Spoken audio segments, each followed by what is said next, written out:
नागपूर या उपराजधानीत गेल्या 48 तासात अंमली पदार्थांच्या तस्करीचं जे धक्कादायक वास्तव समोर आलंय त्यानं संपूर्ण शहर हादरलंय. तब्बल 24 कोटी रुपयांचे अंमली पदार्थ जप्त करण्यात आल्यामुळे खळबळ उडाली आहे. विशेष म्हणजे या मोठ्या कारवाया स्थानिक पोलिसांकडून नाही तर नार्कोटिक्स कंट्रोल ब्युरो म्हणजेच एनसीबी आणि डायरेक्टोरेट ऑफ रेव्हेन्यू इंटेलिजन्स म्हणजेच DRI यांसारख्या केंद्रीय यंत्रणांनी पार पाडल्यात.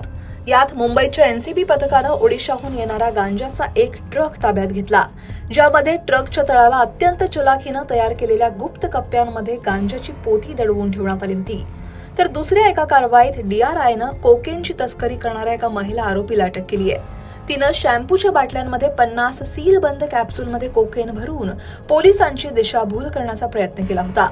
या धडक कारवायांमुळे नागपूर हे शहर कोकेन, MD आणि गांजा यांसारख्या अंमली पदार्थांसाठी एक मुख्य ट्रान्झिट रूट म्हणजेच वाहतुकीचा केंद्रबिंदू बनल्याचं पुनश्च अधोरेखित होत आहे. तस्करीसाठी गुन्हेगार नवनवीन क्लुप्त्यांचा वापर करत असल्याचंही यातून समोर येते. ट्रकमध्ये भाज्यांच्या किंवा इतर मालाच्या खाली चोरटे कप्पे तयार करणं अथवा रेल्वे आउटरवर असताना म्हणजेच लोखंडी पूल, बेलेनगर किंवा पाचपावली यांसारख्या ठिकाणी रेल्वेचा वेग मंदावताच चालत्या गाडीतून अंमली पदार्थांच्या सुटकेस खाली फेकणं अशा मार्गांचा अवलंब केला जातोय. इतकंच नाही तर तरल किंवा कॅप्सूल स्वरूपातील अंमली पदार्थ दैनंदिन वापरांच्या वस्तूंमध्ये लपवून नेले जात आहेत.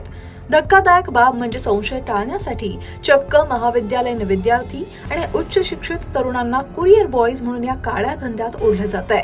शहरातून एवढ्या मोठ्या प्रमाणावर अंमली पदार्थांची ने-आण होत असताना स्थानिक पोलिसांच्या गुप्तचर यंत्रणेवर आता गंभीर प्रश्नचिन्ह उपस्थित होत आहेत. तस्कर गुन्हेगारीसाठी प्रगत तंत्राचा वापर करत असताना शहर पोलीस मात्र अद्यापही जुन्याच धाटणीच्या नाकाबंदीत गुरफटले आहेत का, असा सवाल आता विचारला जातोय.